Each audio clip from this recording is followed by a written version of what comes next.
पटना के शक्तिपीठ बड़ी पटन देवी मंदिर का रहस्य। साल 1912 में पटन देवी मंदिर के नाम पर बिहार की राजधानी का नाम पटना पड़ा।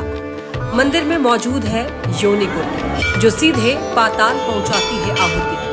पटन देवी मंदिर 51 शक्ति पीठों में है एक। मान्यता है कि यहाँ माता पार्वती की दाहिनी जांघ गिरी थी। माता भगवती नगर रक्षिका भी है।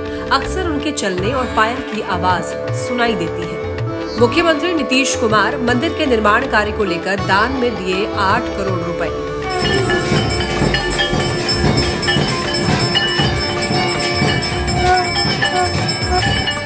पटना के आलमगंज स्थित बड़ी पटन देवी मंदिर के हवन कुंड का वर्णन इतिहास के पन्नों में है। मंदिर के महंत विजय शंकर गिरी ने बताया कि साल 1912 में पटन देवी मंदिर के नाम पर ही बिहार की राजधानी का नाम पटना पड़ा था। वहीं बिहार के मुख्यमंत्री नीतीश कुमार बड़ी पटन देवी मंदिर की जीर्णोद्धार के लिए 8 करोड़ रुपए दान में दिए हैं। वहीं मंदिर के महंत ने ये बताया कि मंदिर में स्थित हवन कुंड का निर्माण सतयुग में ही हो गया था। ऐसी मान्यता है कि हवन कुंड माता सती के पाताल लोक से सीधा संबंध स्थापित करता है। यही कारण है कि हवन कुंड में डाली गई सामग्री सीधे पाताल लोक में चली जाती है। माँ का पाताल लोक से सीधा जुड़ाव है और माता पार्वती की महिमा अपरंपार है। जो विष्णु भगवान अपने सुदर्शन चक्र से काट कर के अंग, वस्त्र, आभूषण इत्यादि जहाँ जहाँ गिरा है, वहाँ वहाँ पृथ्वी में पड़ के वो पाषाण रूप में परिवर्तित हो गया है। और सब जगह जो है एकावनों में नाना रूप लेकर के भगवती अपना प्रारूप में आई। उसी तरह से यहाँ मगध की राजधानी में ये पहले था, उसकी राजधानी पाटलिपुत्र में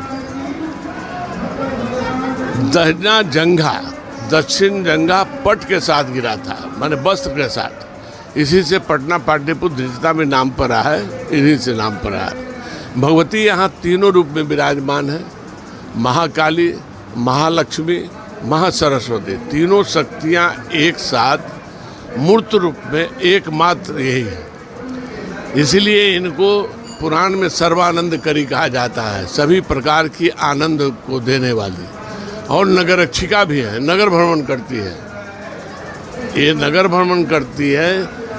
ये पावर अभी हम लोग को नहीं दी है कि साक्षात देख सके, लेकिन ये आभास होता है, पैर की आहट, पायल की आवाज़ साफ पता चलता है कि यहाँ पर रहा है।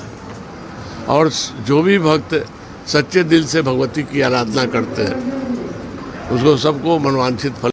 लेकिन मैं लगभग 74 साल का हो गया, 73 पूर्ण करके 74वां साल से हो रहा। उसमें जो हवन दिया जाता है वो कभी निकाल के हटाया नहीं जाता है। और अभी नवरात्र में जब नवमी के रोज आइएगा तो लगभग 20 फीट के व्यास में और लगभग 3 से 4 फीट ऊंचा हो जाता है। और फिर 2 दिन के बाद आइएगा तो फिर वो धरती में समाहित होता जाता है, बढ़ता जाता है। उसमें का सामान कोई भी बाहर फेंका नहीं जाता है।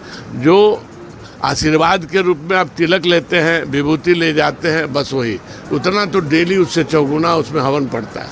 हमारे मुख्यमंत्री नीतीश कुमार जी का देन है ये मंदिर निर्माण कराने में। आज वही 8 करोड़ रुपया दिए हैं और वही बनवा रहे हैं। हम उनका बहुत बहुत धन्यवाद ज्ञापन करते हैं। आप यशस्वी हों, आपका जो सरकार है लंबी अवधि तक चले, आपका परिवार ठीक हो, आपका बिहार में ही नहीं पूरे दुनिया में आपका जस कीर्ति। नवरात्र पूजा के नवमी के दिन यहाँ हवन कुंड में हवन करने के लिए श्रद्धालुओं की लंबी कतार लगी रहती है। मान्यता है कि नवमी के दिन हवन करने के दौरान आए हुए लोगों से हवन कुंड की ऊंचाई लगभग 4 से 5 फीट हो जाती है और फिर ये सामग्री स्वतः भूगर्भ में चली जाती है। पौराणिक कथाओं के अनुसार माता सती के पिता दक्ष प्रजापति यज्ञ करवा रहे थे।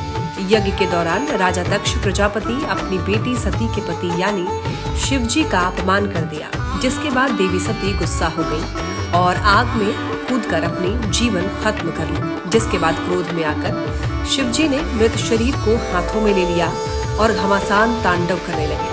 तभी भगवान विष्णु ने अपना चक्र चलाया, जिसकी वजह से माता सती के मृत शरीर के 51 टुकड़े हो गए, जो अलग अलग जगहों पर जाकर गिरे। जहां जहां उनके मृत शरीर के खंड गिरे, वहां वहां शक्तिपीठ का निर्माण हुआ। जहां देवी सती का दाहिनी जांग गिरा था, वो स्थान पटना था। इसीलिए ये शक्तिपीठ पटन देवी मंदिर के रूप में जाना गया।